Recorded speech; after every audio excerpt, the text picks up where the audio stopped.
Pozdravljeni. Pa smo končno dočakali prvo pravo predstavitev za sezono 2024. Poglejmo si skupaj, kaj je vse novega na bolidu Sauber C44.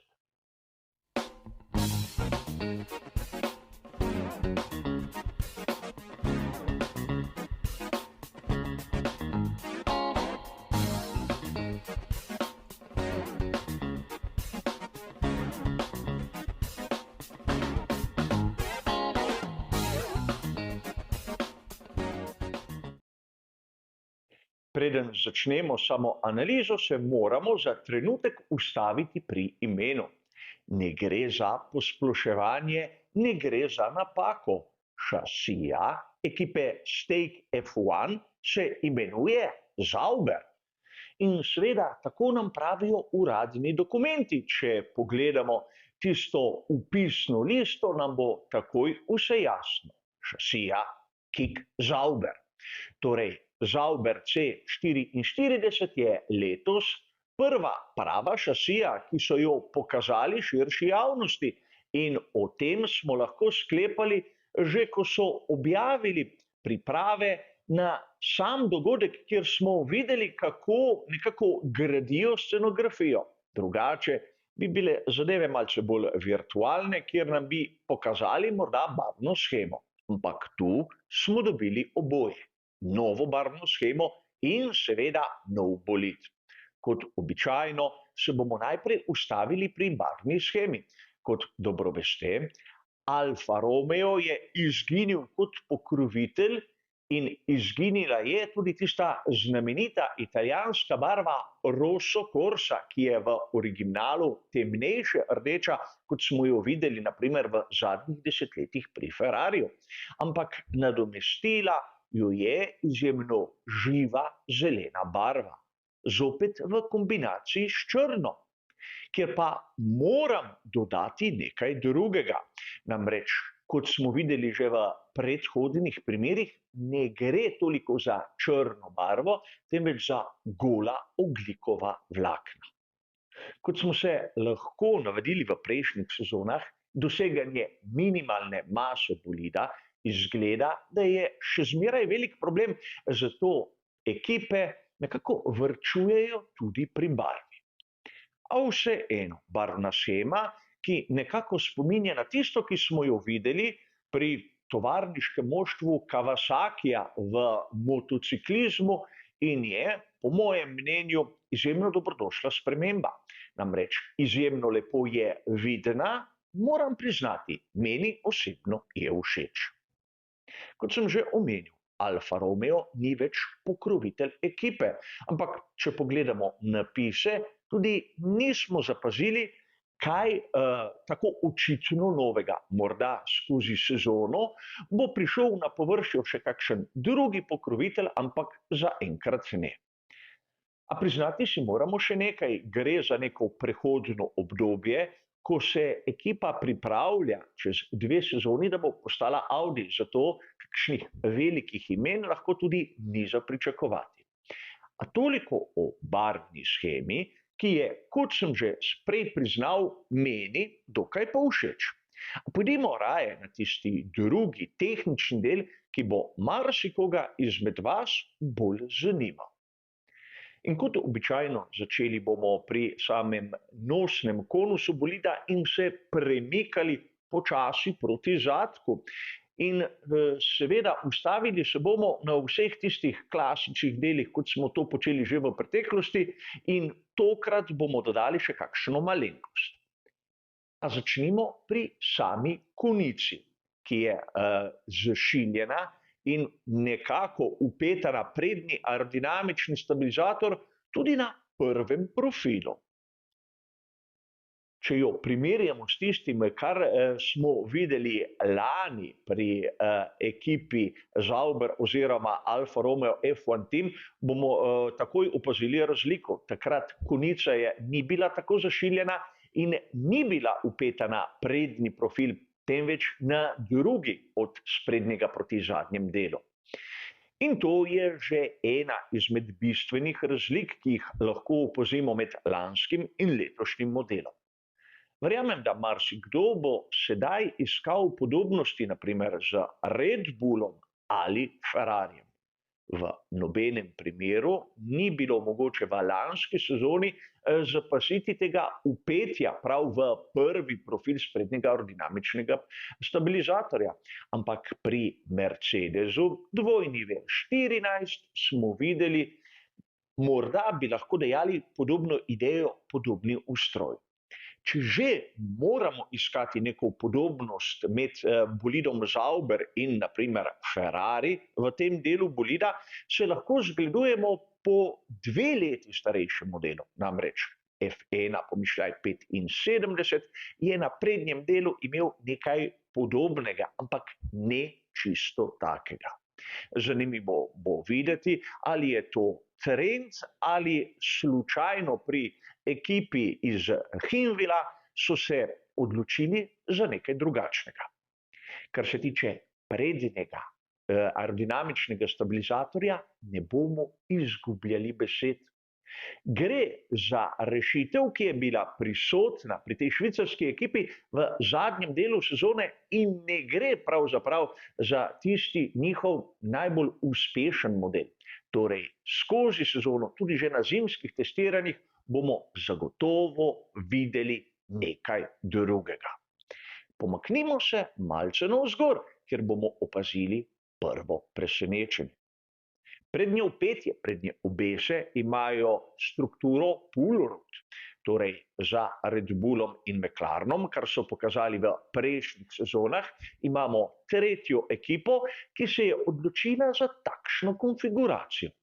Kar po svoje niti ni čudno, namreč v lanski sezoni je iz McLarena prestopil James Kay ter postal tehnični direktor.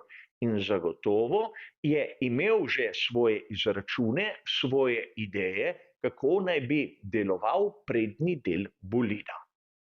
Čeprav je sam priznal, da so bile zadeve že nastavljene, bi lahko dejali, da tudi njegov prihod je vplival na to, kako izgleda prednja obesa, pravzaprav s to konfiguracijo, ki ni bila pogosta do začetka te sezone. Kar se tiče samega kota trikotnikov, ni dvomov, gredo s tisto svojo filozofijo naprej. Že lani so imeli negativni kot, podobno kot naprimer pri Red Bullu, in za razliko od tistega, kar smo videli naprimer pri Ferrariju, kjer so bili trikotniki dobesedno vzporedni z asfaltno površino. In če gremo malce nazaj do tistih bočnih vstopnih rež, bomo videli, da so zopet postale izjemno podobne tistim, ki smo jih videli naprimer pri Red Bullu RB19. Z veliko razliko. Tisti spodnji rob, tista spodnja ustnica je bistveno bolj poudarjena in nekako povlečena naprej, ampak v primerjavi z rešitvami naprimer iz lanskega modela C43, vidimo, da se je pravzaprav celotna bočna struktura in seveda reža zmanjšala, kar se tiče širine. Vidimo pa, da kar se tiče površine, v bistvu to zožanje se je spremenilo tudi malce v višino, tako da količina zraka, kar je logično, ostaja verjetno ista. Ampak, če pogledamo zgornjo vstopno režo, bomo videli veliko spremembo. Namreč imamo klasično obliko, podobno tistemu, kar smo videli naprimer pri ekipi Haas, čeprav tam je šlo za renderje, ni šlo za pravi bolid, ampak vseeno nakazuje nam tudi tisto, kar bomo morda videli pri Ferrariju SF pomišljaj 24. Vseeno. Pri Sauberju C44 imamo tisti klasični rollbar trikotni, imamo 2 ličnici pri strani in 3 celice, kar se tiče zgornjega vstopnika. Če pogledamo bočni strukturi, bomo takoj opazili veliko podobnost zopet z Red Bullom. Ampak tu bi rad vašo pozornost usmeril ne toliko na Red Bull RB19, kot na RB18. Vsaj meni na oko se zdi ta 2 leti stara rešitev bistveno bolj podobna od tiste, ki smo jo videli lani na Red Bullu, ki je malce bolj ekstremna, malce bolj vitka in morda skozi sezono tudi Zauber C44 bo šel skozi to skuševalno kuro. Po svoje je tudi logično, kajti ekipe, ki razvijajo bolid Formule 1, so ta proces morale začeti nekako od začetka. In tudi zato podobnost s tistim, kar smo videli pri Red Bullu, sega 2 sezoni nazaj in ne samo eno. Seveda, bočne strukture bodo pri vseh ekipah več ali manj podobne, vsaj tako je moje mišljenje.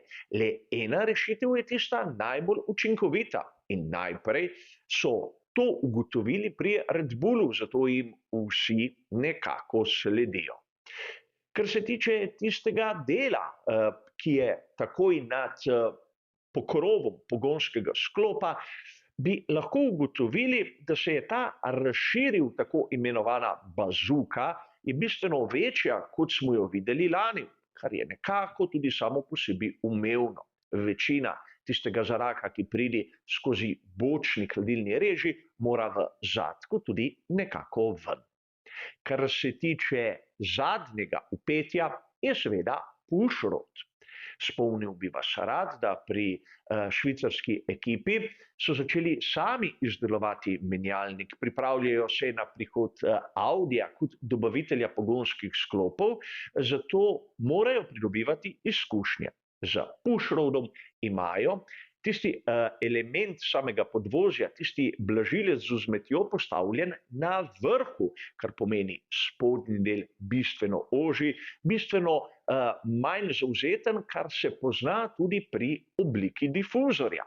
In tu gre za uradno fotografijo, kjer dvomim, da difuzor ima res takšno obliko, ampak lahko si predstavljamo, da v spodnjem delu so imeli manjši volumen.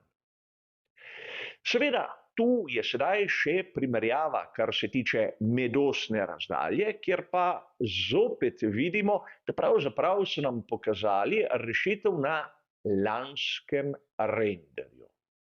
Namreč oba bolida nekako sovpadata eden nad drugim in ne vidimo velikih razlik. Ampak za zanimivost sem isti posnetek nekako primerjal še z Red Bullom RB19, ker sem hotel ugotoviti, ali je položaj voznika, ali je vozniška kabina kaj spremenjena. Namreč to bi videli po položaju samega varnostnega loka halo. In tudi tu, v prednjem delu bolida, vidimo, da zadeve so pravzaprav tam, kjer bi morale biti. Ne vidimo nobenega zamika, čeprav v lanski sezoni se je špekuliralo, da naprimer Red Bull RB19 ima približno za polovico vozniške čelade pomaknjen sedež nazaj proti zadku in tudi to bi lahko bil eden izmed temeljev njihovega uspeha. Ampak tu moramo se še ustaviti pri zadnjem aerodinamičnem stabilizatorju, ker pa pravzaprav ne vidimo nobenih sprememb. Verjetno gre tudi tu za lansko rešitev in ne vidimo tistega, kar je bilo naprimer očitno pri predstavitvi Haasa. Ampak za te podrobnosti bo treba malce počakati. Vseeno, Zauber C44 nam je pokazal kar nekaj novosti glede na stabilnost tehničnega pravilnika, ki jih lahko pričakujemo v prihajajoči sezoni. Ampak za danes, za to kratko predstavitev oziroma analizo, bo kot običajno to vse. Hvala za vašo pozornost in nasvidenje.